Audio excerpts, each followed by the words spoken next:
Welcome back to my channel. This is part 2 of He Was a Warrior Who Wields a Hammer. He goes back 20 years ago to save the world from destruction. You can watch the previous part on this channel. I put a link in the description below. Let's continue the story. In the area where weapons are stored, the guards overhear the events unfolding inside. Suddenly, a voice from within apologizes to the Grand Master. Raven emerges from the room, appearing visibly saddened and bearing obvious signs of being beaten. He uses a cloth-covered object for support as he walks away. The guards speculate whether Sir Ron, the Grand Master, inflicted the injuries on the young child. One guard acknowledges the difficulty of being so talented at such a young age and mentions rumors circulating about Raven becoming the next leader. The other guard asks about the rumors, to which the other guard whispers that people are saying the Grand Master dislikes Raven and that the child may be the future leader. The guard understands that there might be a reason behind the Grandmaster's actions but believes it is still excessive. They decide not to get involved and prioritize their own safety. Raven proceeds to enter the house, where concerned maids look at him. They inquire about his injuries, and Raven explains that the Grandmaster had something to give him but that something happened between them. The maids advise him to rest and offer their assistance if needed. Raven expresses gratitude and retreats to his room. Later, Baron is seated when a man approaches and presents him with a drink. Baron asks about the situation with the sacrifice, and the man assures him that it has been kept safe. Baron inquires whether there were bodies from the Wolf Gang, which leads him to realize that Raven, the child, has caused a significant problem. Nonetheless, Baron decides to let Raven get away with it, considering it a minor issue. He believes that confirming Raven's family background in a few days will benefit his own ambitions. However, Baron is concerned that if Raven does not belong to the claimed family, it could implicate both Baron and those responsible for the wolves.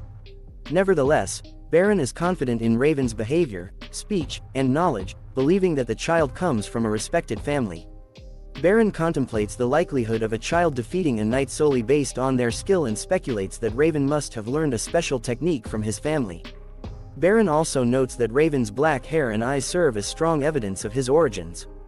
As Baron lies in bed, he anticipates meeting Raven and suddenly senses a magical alert. Assuming it to be a bothersome slave, Baron is surprised to discover that Raven is the source. Raven stabs Baron in the chest with Ron's sword, declaring that Baron must pay for his sins. Baron dies on the bed. The next morning, a maid discovers Baron's lifeless body, and everyone gathers in Baron's room. Finn informs them that a priest has already examined the scene and found traces of dark energy, which they have reported to the church. Additionally, an investigator from the royal palace will soon arrive. A knight remarks on Baron's deteriorated appearance, resembling someone dead for weeks. They discuss how the bodies of black magicians decay quickly after death, shocked by Baron's condition. Gren wonders why Baron chose a path that would lead to his death and gave up his noble heritage. Gren realizes that there is no point in asking a dead person. They now face the issue of the sword, which they are certain belongs to their Grand Master. One knight raises the possibility that their Grand Master is responsible for Baron's death, suggesting a conflict over appointing Raven as the new Grand Master. However, another knight finds it hard to believe that Ron would act in such a way unless he had lost his mind. The absence of the Grand Master further deepens the mystery. Gren urges them not to relax and initiates an investigation, starting with the maids. Gren deduces that all the maids claim to have witnessed Raven being struck by the Grand Master. He believes having one witness will resolve everything and orders them to bring Raven to him. Raven, still bearing marks from the fight and appearing sorrowful, explains that the estate intended to provide him with armor, but he didn't receive it. Gren expresses frustration and asserts they had already checked the storage, finding traces but no sign of the Grand Master. Nobody in the castle saw him, and he disappeared shortly after Raven's encounter with him. Gren asks Raven if he truly hasn't seen the Grand Master since then, to which Raven confirms that he hasn't. Gren then questions Raven to ensure his certainty about the events. He asks if anything unusual occurred during that time. Raven proceeds to explain that Ron expressed intense disapproval of how the estate favored him, but Raven maintains that he hasn't encountered the Grand Master since that incident. Hearing this, Gren notices that Raven's account aligns perfectly with what the other servants have stated. Gren reassures Raven, expressing his understanding of the situation. Raven then inquires about his future and wonders what will happen next. He mentions that the estate head had promised him protection. After considering it for a moment, Gren advises Raven to return to the same location the next morning and tells him he can leave for now. As Raven exits the room, he ponders whether Gren is one of the knights working within the estate. He suspects that Gren may not be entirely virtuous but is perplexed by his inability to remember Gren's face. He questions himself, wondering if he simply forgot. As he reflects, Raven's memory resurfaces, reminding him of a vivid recollection of bravely standing up against and defeating his adversaries. Raven feels suspicious because Gren asked him to return even though he had already answered all the questions. For now, Raven decides to remain cautious. The next day, Gren gives Raven a medal indicating that he is a mercenary, along with some money. Gren explains that if Raven wants to go to a different place without any problems, he should have the identity of a mercenary or a merchant. This medal, made by Gren, will serve as proof of Raven's identity to others. Raven realizes that he was planning to obtain something like this anyway. Raven is curious why Gren is giving this to him, and Gren explains that staying in Blackwater will limit Raven's potential. Gren advises Raven to aim for bigger opportunities elsewhere. Gren adds that he is offering this advice as someone who has lived longer than Raven. Raven wonders if Gren might be saying this for himself as well. It makes sense that Raven can't remember Gren if Gren is planning to leave soon. Raven thanks Gren and admits he was also considering leaving. Raven believes that since a black magician has appeared, the royal family will soon intervene and stop the actions of that person. Raven has prevented the Duke's investigation team from coming as well. Raven decides to go there by himself. Gren reacts and expresses his gladness to hear that. He tells Raven that if he becomes successful, he should remember Gren's name. Raven then asks Gren for his name, which surprises Gren. Gren can't believe that Raven didn't know his name until now. Gren introduces himself as Gren Liberty and tells Raven to just call him Gren. Raven politely asks Sir Gren to also remember his name and leaves. Raven thinks that now, with both the estate head and the Grand Master gone, the future of Files might rely on Gren, the knight. Raven feels a bit sorry for Gren as he overheard Gren saying that they would likely need a skilled tracking magician to find the Grand Master, which seems unsolvable. Since Raven now has a mercenary medal, he plans to borrow a horse from a guild. Suddenly, Wolf Lunar appears and starts barking. Raven understands the wolf's language and asks if Lunar is suggesting that he should ride him. Raven quickly declines, explaining that their destination is too far, and he doesn't want to get motion sickness from riding a wolf. Raven remembers how monsters once made fun of him for trying to ride a dire wolf, warning him that he might end up vomiting all the food he ate after just a few minutes. Raven tells the wolf that only someone like an orc, whose sense of balance is different, could manage it. But the wolf argues, and after some discussion, Raven agrees and climbs onto the wolf's back. Raven notices that Lunar looks about the same size as himself. He understands that when spirits show themselves, their size is determined by the strength of their master. While riding Lunar, Raven remembers something Astina told him about how a stronger spirit tamer's traits can affect the spirit's appearance. As Raven sits on Lunar's back, he feels a change in the wolf. Lunar is becoming sturdier and more powerful. This change, Raven realizes, is a sign of being a skilled spirit tamer. Lunar starts running, making it a challenge for Raven to hold on. Despite this, Raven can clearly sense everything Lunar does, how he moves, what he sees, and even his sense of smell. Raven believes that they will reach Valentino much faster than he originally thought.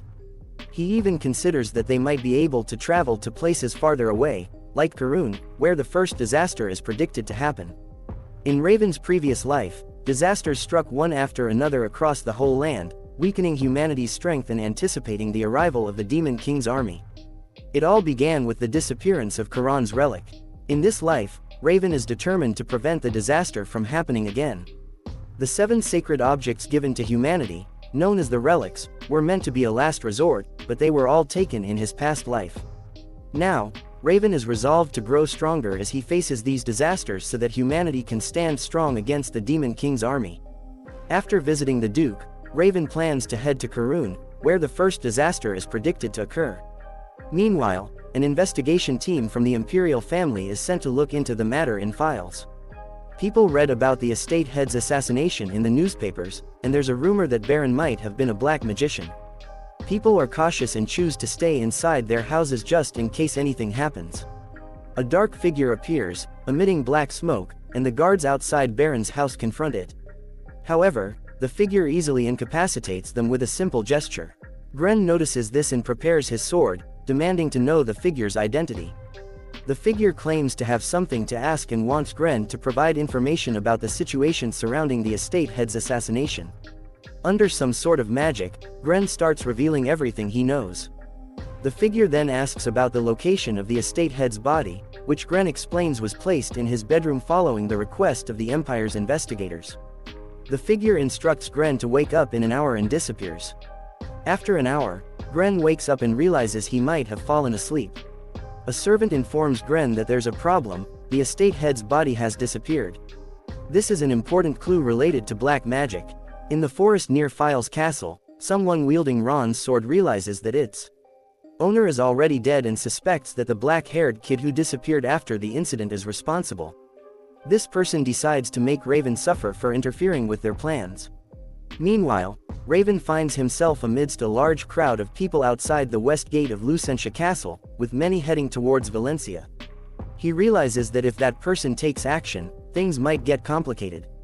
Raven is eager to acquire his equipment and checks the money Gren gave him, feeling thankful for Gren's kindness but deeming it insufficient. Two men approach Raven, demanding money. However, Raven cleverly asks if they have any money on them as well. In his past life, there was an unspoken rule on the dark streets: people stayed silent when a big shadow appeared. Suddenly, a person approached him, warning that his soul would become tainted if he continued to kill so many people. When Raven turned around, the man told him that one day his conscience would torment him and questioned why he couldn't show mercy. Raven responded confidently, saying that he would be unaffected if that were to happen. The man pointed out that Raven was on the verge of murdering someone.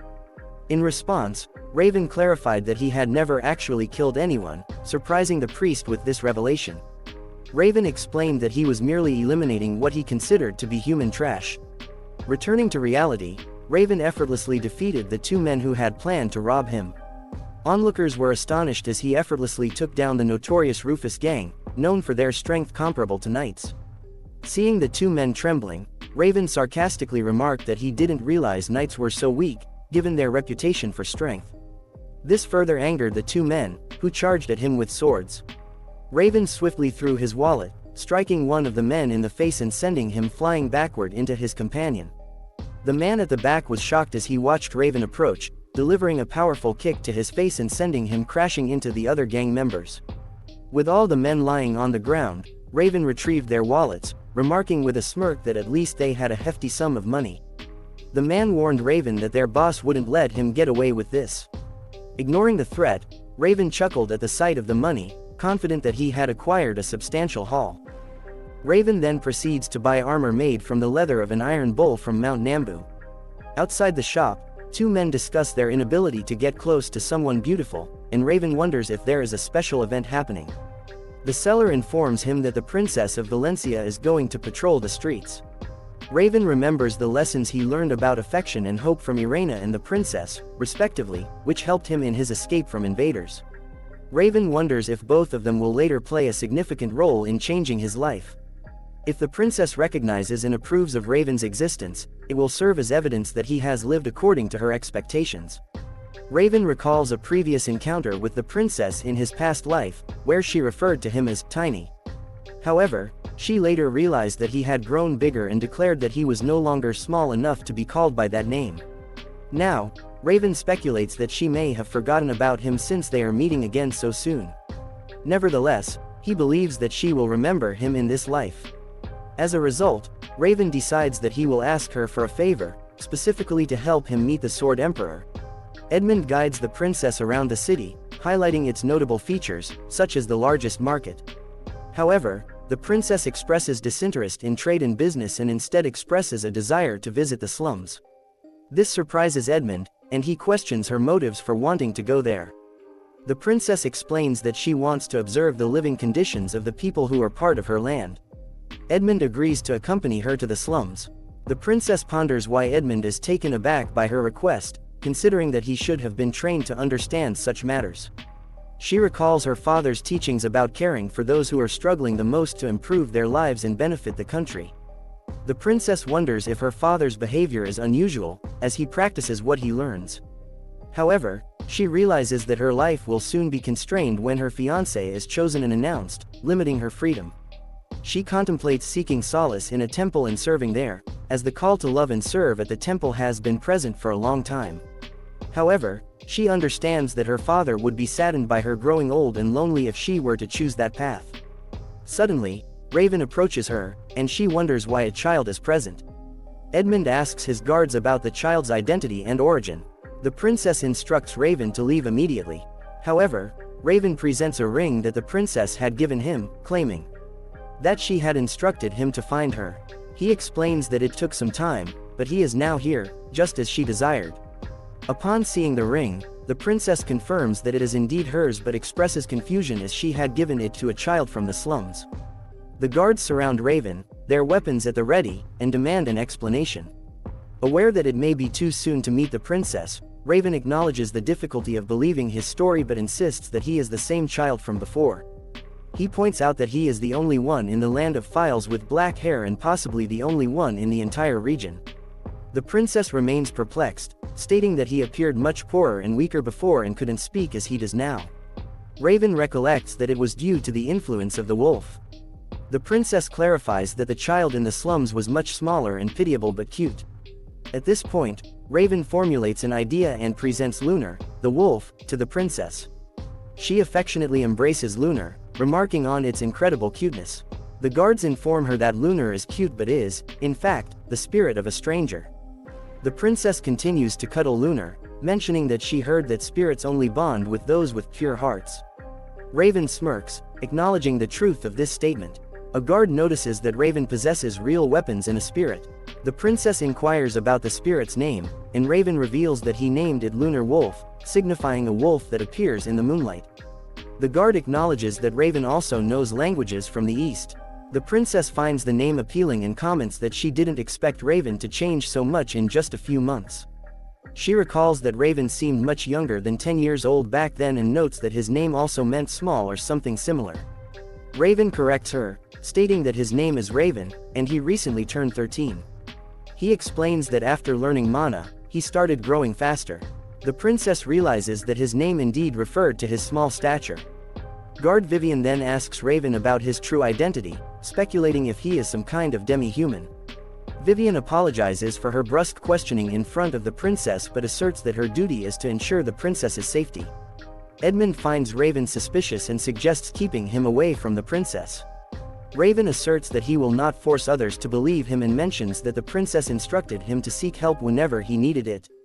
This statement angers Edmund, and he is astonished by how the child disregards him.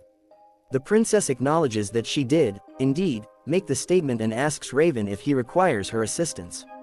Raven, in turn, asks if he can meet Mr.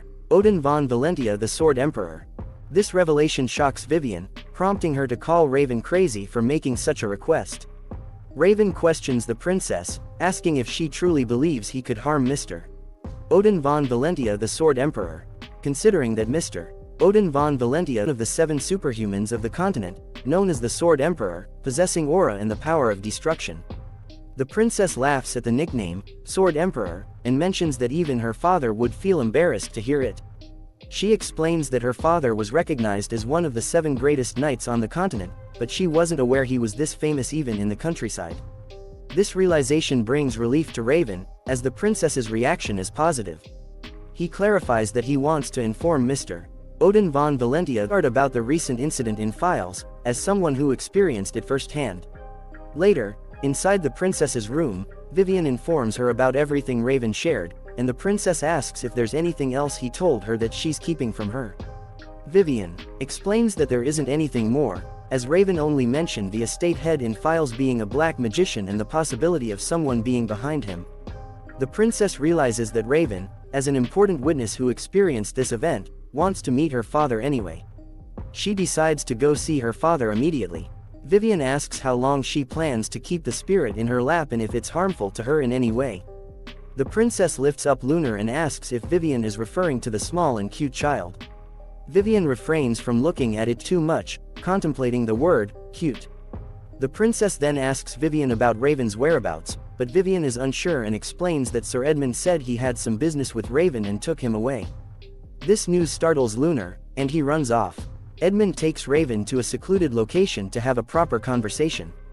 Edmund asks for Raven's name, and Raven tells him. Edmund questions if Raven just spoke to him as if they were friends, but Raven doesn't answer and instead asks if Edmund really knows something about the Black Magician. Edmund responds, admitting that he made it up earlier because Raven was being difficult and that he doesn't actually care about the Black Magician. Raven asks Edmund if he lied to him, and Edmund tells him to stop talking back.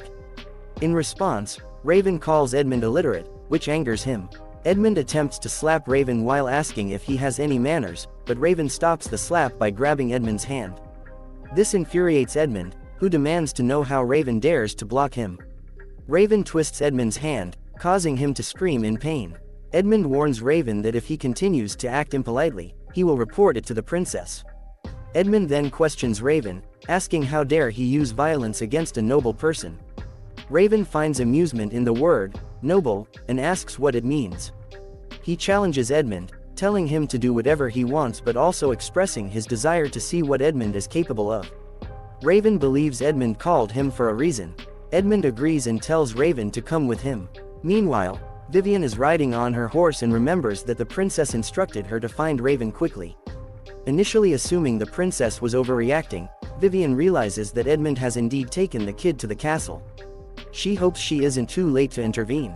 A man comes out of the palace and speaks to Edmund, questioning why the young leader has come to that place. Rufus, the leader of the Rufus gang, and his group are also present. Rufus asks Edmund why he's there, mentioning that the deadline is still far away and wondering if Edmund is searching for the product. Raven realizes that his suspicions were correct, and Edmund confirms that he didn't come to discuss the product. He orders Rufus to teach Raven, the cheeky commoner, a lesson. Rufus is surprised that Edmund refers to a kid and asks if he means Raven. Edmund slaps Rufus and warns him to know his place, instructing Rufus not to argue and to educate Raven instead. Rufus agrees and commands Eric and Tillman to teach Raven a lesson. Eric and Tillman begin approaching Raven, but upon reaching him, they are surprised when Raven greets them and expresses pleasure in meeting them again. This reaction angers and frightens Eric and Tillman. Rufus asks them why they're standing still and trembling, and Eric explains that Raven is the kid they previously talked about, requesting Rufus to punish him. Rufus tells Raven that he's in trouble and states that his overconfident attitude won't work there. He attempts to attack Raven with his weapon, but Raven quickly draws his own weapon and strikes Rufus hard, sending him flying to the ground. Rufus falls immediately, incapacitated by Raven's powerful attack. Eric and Tillman are shocked by Raven's strength and hesitate to make a move. Raven hurled his weapon at his opponents, taunting them by asking if that was all they had. Edmund, filled with fear, cowered and crawled to the ground, pleading with Rufus to protect him. However, Raven challenged him, sarcastically asking if Rufus could actually protect him and daring them to try. As they gazed into Raven's face, a look of terror overcame them, as if they were about to be devoured. Overwhelmed by fear, they collapsed to the ground, prompting Raven to deem them useless. He hadn't expected the gang leader to be such a pathetic loser. Raven then questioned what their next move would be. Two men standing behind Raven trembled in fear, visibly shaken. Raven questioned them if they still wanted to fight, but their fear turned them into statues, frozen and unable to respond. Suddenly, Vivian arrived on the scene, visibly surprised by the sight before her. All the men were knocked down, and two of them were carrying a vault filled with money. Meanwhile, Raven sat above the vault, engrossed in reading a book. When he noticed Vivian, he descended from the vault and asked her why she had come all the way there. Vivian explains that she was sent by the princess to check on Raven due to concerns. Raven hands over the book to Vivian and explains that it contains evidence of bribery, indicating the involvement of Eric and Tillman in a horrific act of human trafficking. Raven acknowledges that even he couldn't ignore such compelling evidence. Vivian questions Raven about his experiences until now. The following day, Edmund is disowned by his noble family due to the previous night's events. Raven, the princess, and Vivian are together in a carriage, traveling somewhere. The princess mentions that Edmund might have been associated with the human trafficking group for a long time and that this incident has tarnished the noble family's reputation. Vivian realizes that the relationship between the princess and the noble family will likely worsen in the future and apologizes to the princess. The princess asks Vivian if she truly believes she made a mistake, and Raven honestly doesn't think so. The princess, holding Lunar, expresses her certainty and states that rewards and punishments should be fair, regardless of social status, which aligns with her father's beliefs. Vivian questions why the princess is looking at her in a certain way, and the princess reveals that when Edmund fainted, Vivian should have at least injured one of his limbs because he escaped without any consequences. Vivian responds, finding it harsh. Raven realizes that this is where their journey begins, referring to the youngest daughter of the famous Sword Emperor and the talented female knight. Sometimes they resemble sisters, other times a mother and daughter, but their relationship has a unique dynamic that remains intact even as situations change. Raven speculates that she probably enjoys acting as a protective older sister or mother figure to Princess asks Raven what he's thinking, and he reflects on how Edmund seemed to value his noble status above everything else. He acknowledges that nothing can make up for Edmund's wrongdoing, but being expelled from his family. Vivian questions how Raven can speak that way, wondering if he's truly just a kid. The princess discusses the matter with Lunar, affirming that Raven makes a valid point. Raven is confused and asks about the moon. The princess explains that she found it difficult to pronounce Lunar's name, so she decided to call him Moon. She asks Lunar if he likes the name, and Lunar responds with a bark. Raven asks the princess if she blames him or is wary of him. The princess responds that she heard a story about a dark-haired kid who dismantled an underworld organization and rescued victims, similar to the current incident, which she finds remarkable. Raven is pleased that the princess believes in him. The princess advises Raven to inform her first if a similar situation arises in the future, and Raven assures her that he understands. 3 days later, their carriage unexpectedly stops, and they wonder why. The carriage driver explains that an elf has requested a ride. They look outside and see Irena, an attendant of the World Tree, introducing herself and asking to travel with them for a while.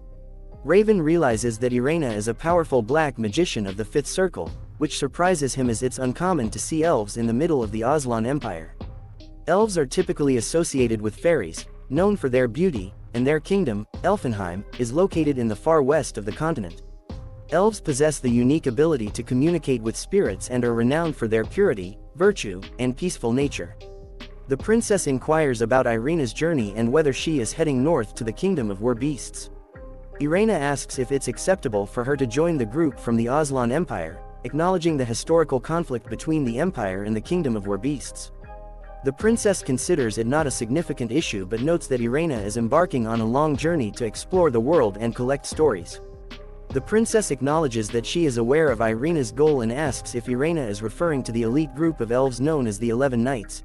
Irena confirms this and praises the princess for her knowledge. Irena then asks if the princess is the one who owns the spirit she is holding. The princess confirms that Raven is the spirit's owner. Irena expresses surprise, as she had heard that there aren't many human spirit tamers. Raven realizes that Irena holds significant importance and hadn't anticipated her being so important. Raven tells Irena that he hasn't seen an elf before and understands that he can't challenge her in his current state, as he isn't strong enough to face her. Fortunately, Irena remains unaware of Lunar Wolf's full capabilities, as only a spirit's contractor can truly grasp their detailed powers. Raven is curious about how Irena managed to hide such strong dark energy. Irena asks if she should demonstrate some magic to Raven and ignites her hand using magic. Raven notices that she seems to be drawing mana from the surroundings. He remembers Argon's words from his past life about differentiating between mana and dark energy and regrets not heeding Argon's advice. Raven considered the potential battle scenario, taking into account the composition of their side. They had 12 third-level knights who utilized mana, as well as Vivian, a 4th-level mana swordsman. In terms of combat strength, the magician's circles and the level of mana users could be considered equivalent. Raven concluded that if they wanted to defeat someone who was 1 level higher, they would need 5 individuals who were 1 level lower. In other words, for Raven, a 2nd circle magician, to triumph over Irena, a 5th circle magician who was 3 levels higher, he would require more than 100 clones of himself. As Irena demonstrated her fire magic, Raven realized that it would be a suicidal endeavor to confront her directly, unless it was through a surprise attack. He clenched his fist, recognizing the need to seize the opportunity, as they had a trump card in their possession.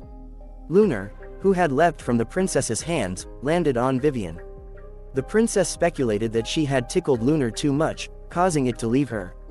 Vivian asked if she could hold Lunar for a moment. Irena mentions that Lunar is very cute and she wants to hug him. Raven asks if she'd like to hold Lunar, to which Irena agrees.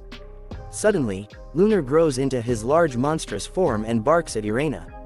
In response, Vivian swiftly stabs Irena, and the guards notice dark energy emanating from Irena, indicating that she's a black magician.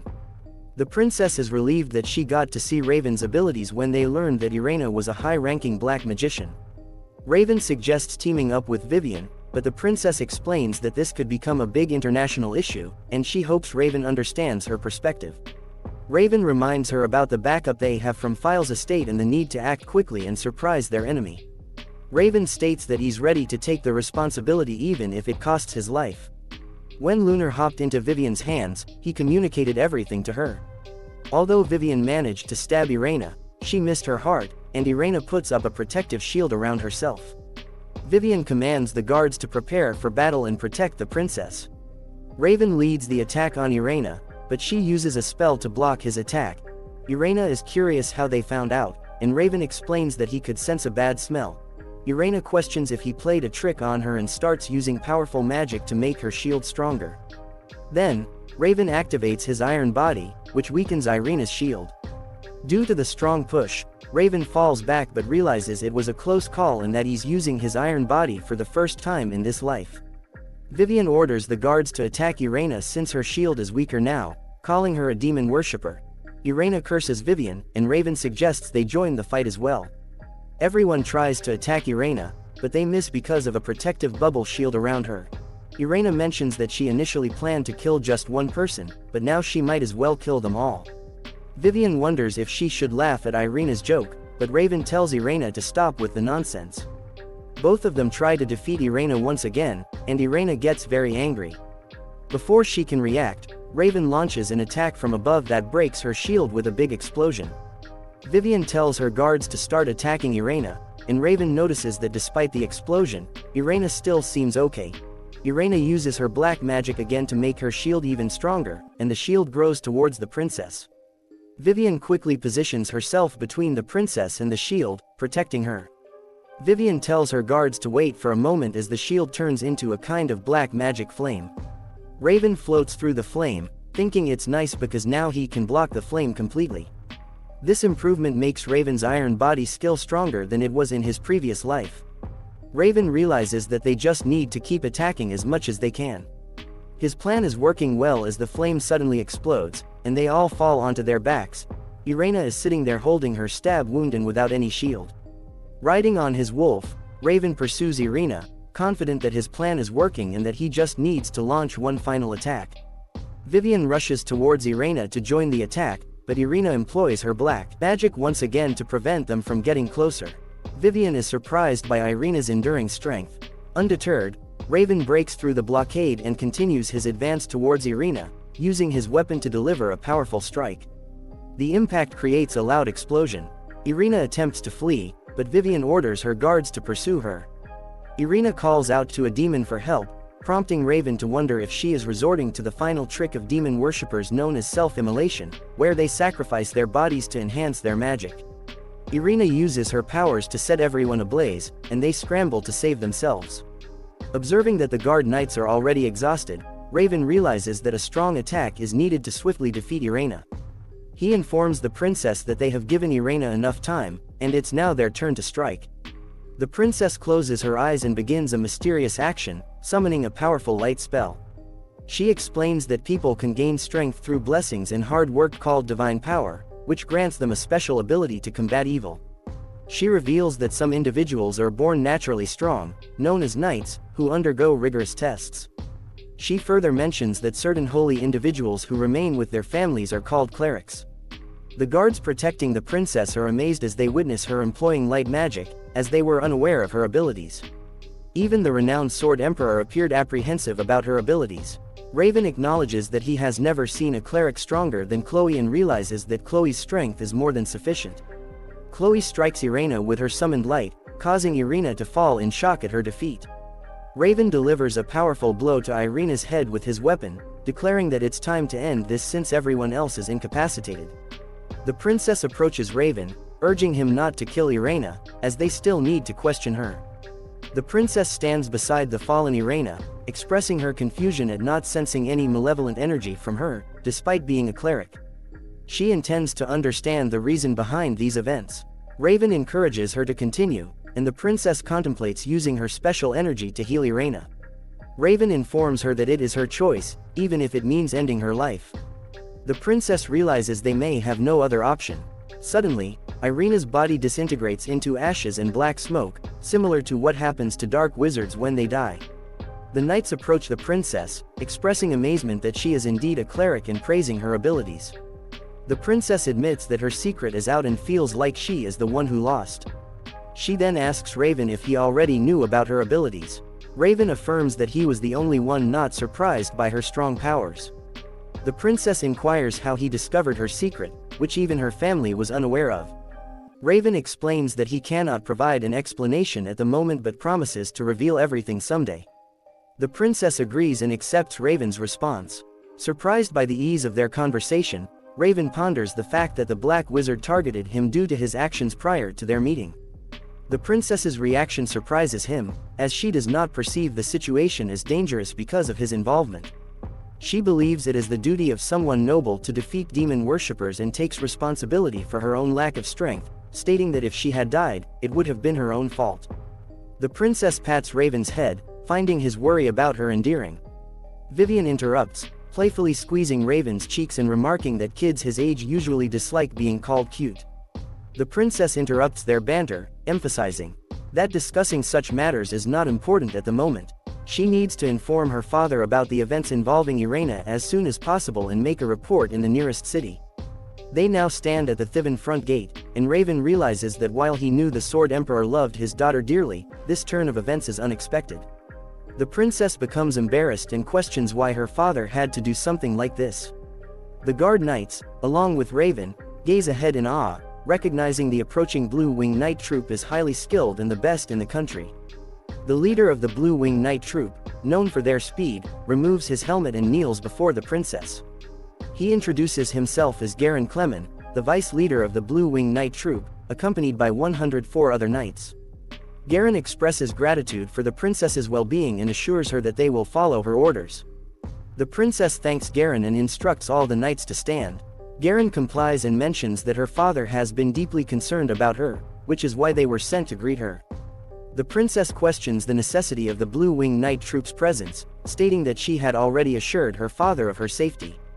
Garen explains that they were sent because she was attacked by a black wizard. He adds that if it weren't for an urgent situation at home, her father would have come himself. Curious about the emergency, the princess inquires further. Garen reveals that the family treasure, Tempest, went missing about a month ago.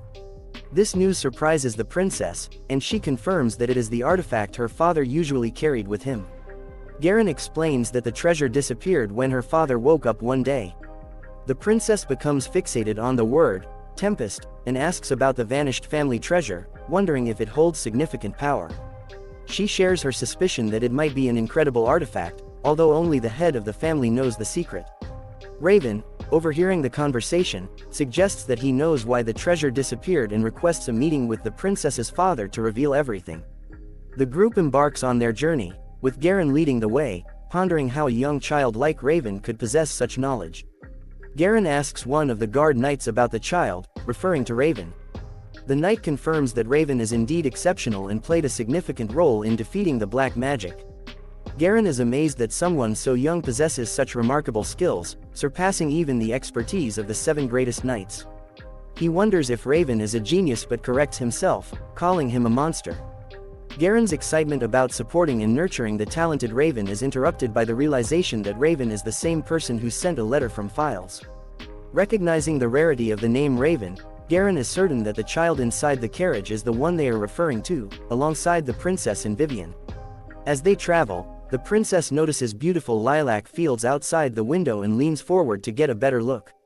Raven asks if she likes lilac flowers, and the princess expresses her fondness for them, mentioning that her father and late mother loved them too. Vivian adds that the love between the Duke and his wife is widely known, as the Duke only loved that one woman. Raven questions if the princess has never heard about it, to which she replies that she's uncertain. Calls a conversation from her previous life with Sword Emperor Odin, who mentioned not liking the flower. She understands why the Duke kept it a secret. Realizing the urgency to meet the Duke and seek his help in becoming stronger, Raven is determined to become an Aura Master and defeat powerful demons. Upon arriving in Valentino, the city where the main castle of Valencia Duke is located, the Night Guards celebrate their return home.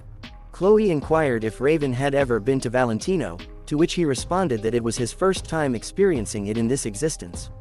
Chloe became perplexed by his use of the phrase, "in this life." Their attention was then drawn to the sudden approach of an individual. It was none other than the Sword Emperor, who expressed concern for his child, Chloe.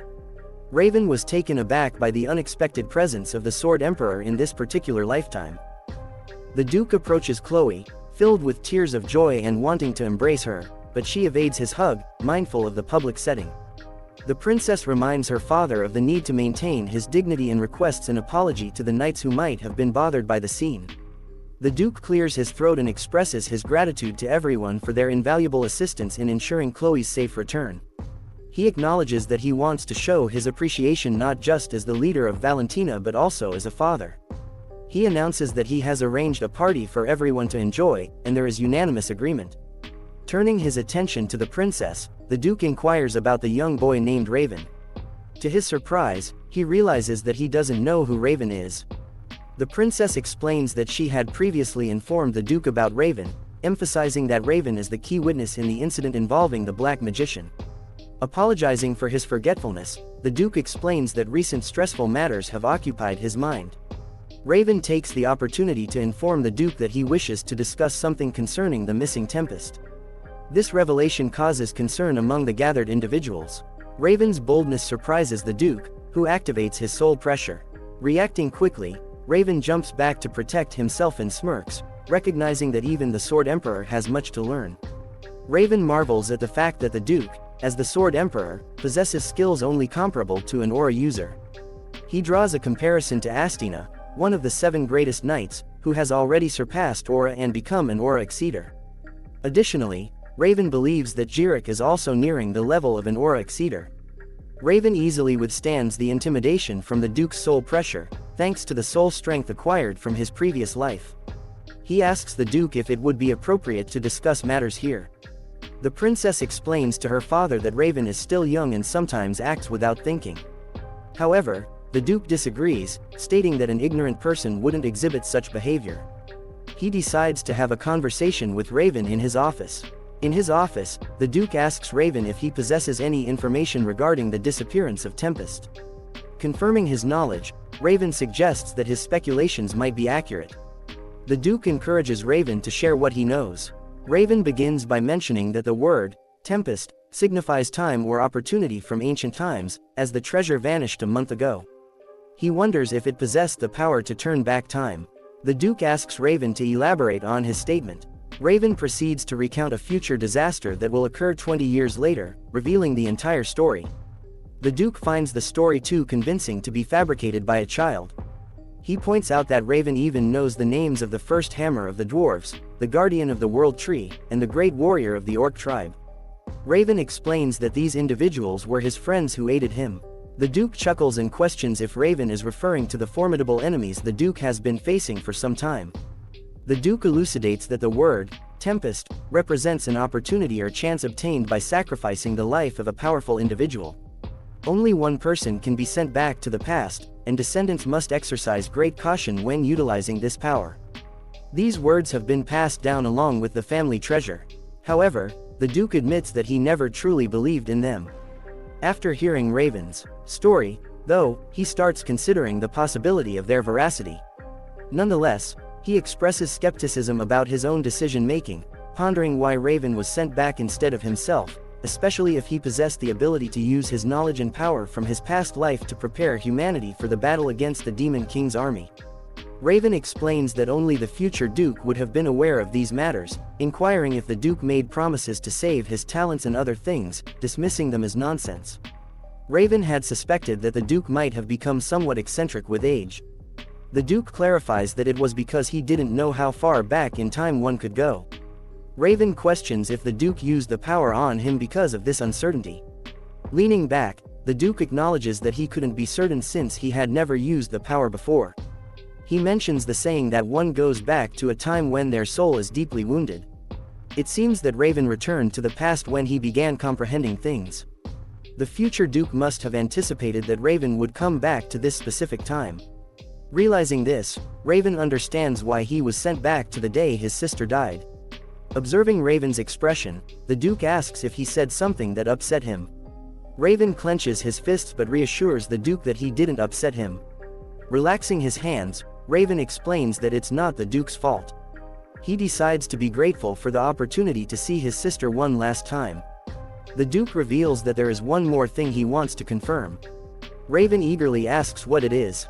The Duke explains that he wants to know if the future Duke instructed Raven to come and meet him, surmising that he must have said something to Raven that proves Raven was sent by the Duke. Raven asserts that Duke's unborn child in the family has been named Lily, a flower admired by both the Duke and his wife. The Duke insists this is common knowledge, but Raven contradicts, stating the Duke dislikes that flower. The Duke, realizing the truth, laughs and agrees with Raven. He admits only someone like Raven would point that out, a fact he never admitted, even when his wife left. This is now a secret the Duke can't share. Uncertain if he should feel triumphant or amused, the Duke questions if Raven believes him. He thinks the family treasure's disappearance from his room is the only explanation and calls Knight Royer for verification. Raven asks about the Duke's intentions, and the Duke, unsure if Raven time traveled, wants him to prove it. He asks Raven to demonstrate the talent recognized by the future Duke. Leaving the room, the Duke is followed by Raven, realizing the Duke is testing him. Raven contemplates pranks but asks if there's something specific the Duke wants to know about the future. The Duke confirms but doesn't want personal information. He wants details about the one causing disaster. He advises Raven not to disclose more, as people learn from mistakes. The Duke requests not to take away his children's learning opportunity. Raven only knows about the Duke's daughter and admits his focus was on survival. The Duke, shocked, questions how Raven is unaware of the disaster. Raven claims common knowledge but the Duke demands more. Later, Raven provides a short account of the disaster, which the Duke finds lacking. Furious, he asks for more relevant information. Raven thinks the Duke should wait until he grows taller as they were powerful in their past life. The Duke reads that a hero and a saintess will appear. The saintess is Cromwell, 20 years old. The Duke decides to find and train her. Raven notes the hero is currently 0 years old. The Duke questions God's test and contemplates blaming his future self for Raven. Interrupts to inform the Duke that Knight Royer has been summoned. The Duke asks for Drexler and plans to scold someone. Vice Captain Drexler arrives, and the Duke wants to test Raven's skills. Drexler greeted the Duke with great enthusiasm, and the Duke commended him for coming. The Duke then pointed at Raven and expressed his desire to test whether Raven was qualified enough to be arrogant. This confused Drexler, who asked if the Duke was suggesting a duel with a child. The Duke confirmed his request. Drexler wondered why he, as a vice captain, had been summoned for such a trivial matter. He questioned whether he had done something wrong to be demoted in this way. The realization struck him that he might lose his position, and Vice Captain Bongrock could potentially take over. Suddenly, the Duke shouted Drexler's name, interrupting his thoughts. The king asked if Drexler had once again fallen into useless imagination. The Duke commanded Drexler to focus, emphasizing that this was an important matter. He instructed Drexler to observe Raven carefully, and Drexler affirmed his understanding. As Drexler looked at Raven, he was shocked. He noticed mana flowing into the child's body and realized that Raven was at the second level, just one level away from becoming an expert. Drexler was surprised because Raven appeared to be around 10 years old, yet his mana manipulation was of high rank. Drexler's thoughts were interrupted when Raven asked who had made his weapon and if he could know their identity. Raven examined his weapon intently and expressed his desire for it to be slightly bigger, with a larger peen on the head and a 1-inch longer handle. The Duke called out to Raven, reminding him to focus, as he needed to approach this duel seriously in order for the Duke to keep his promise to train him. The king informed Drexler that he could fight Raven fiercely, but he must keep the child alive. Raven was bewildered, asking the Duke what he meant by not keeping his promise. The Duke replied that the one who promised to help Raven was not the current Duke, but a future version of himself. The Duke would base his decision on Raven and Drexler's duel.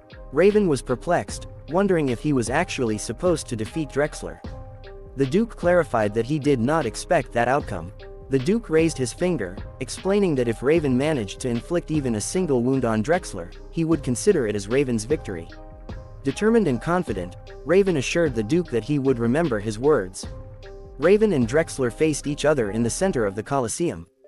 The Duke noticed that Raven possessed a different technique for controlling his mana.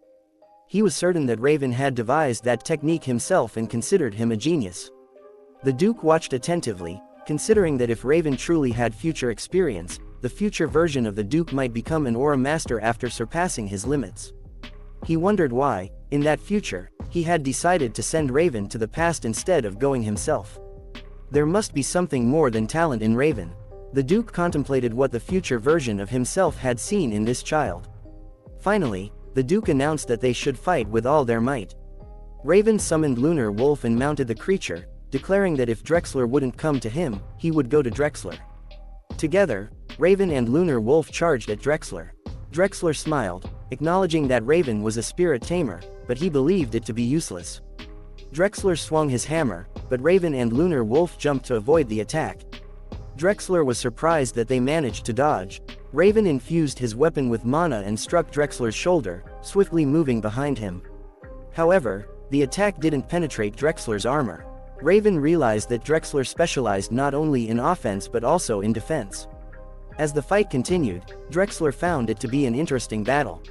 He leapt, attempting an overhead strike with his hammer, but he only hit the ground as Lunar Wolf jumped onto one of the pillars. Lunar Wolf started leaping from pillar to pillar, moving so quickly that Drexler could only see flashes of lightning.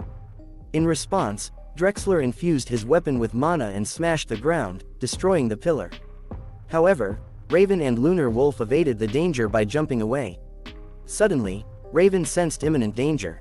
Drexler swung his hammer, but Raven narrowly avoided the attack, which displayed immense power, evident by the wind created by the swing. As Raven and Lunar Wolf landed on the ground, Raven recognized that Drexler could swing his hammer with the finesse of a light sword. Raven noticed that Drexler typically used his hammer in conjunction with a shield, but he currently lacked one. In response, Raven focused on dodging and searching for an opportunity. Drexler asked how long Raven planned to keep running. As Drexler swung his hammer, Raven and Lunar Wolf once again leapt to avoid it. Drexler looked back and taunted Raven, comparing his evasive actions to that of a rat. The Duke observed that Raven seemed to anticipate all of Drexler's movements. With their agility, the duo evaded every one of Drexler's attempted strikes. Raven managed to block an attack from behind, prompting the Duke to recall what Raven had mentioned about being one of the 10 great knights in the future. The Duke speculated that Raven's past life experiences hadn't gone to waste. While acknowledging Raven's greatness, the Duke believed it wasn't enough. In response, the Duke shouted at Drexler, expressing his frustration at how long he intended to humiliate him. Upon hearing the Duke's words, Drexler became enraged and charged towards Raven. A knight shouting a battle cry, Drexler leapt high, once again attempting an overhead strike. The Duke was shocked when he realized that Drexler was using the technique of a soul weapon. The Duke recognized the need to intervene, but Raven was smiling. He leapt toward Drexler, releasing his aura and challenging him in midair. As the Duke's eyes widened, a massive explosion erupted from their clash. Thank you so much for watching. If you enjoyed this video, don't forget to give it a thumbs up and hit the subscribe button for more content. Feel free to leave a comment down below sharing your thoughts or suggestions. If you want to stay updated on all our latest uploads, click the notification bell icon. And hey, why not check out some of our other videos popping up on the screen right now? If you'd like to support the channel, you can do so by liking, sharing, and subscribing. It really means a lot. Peace.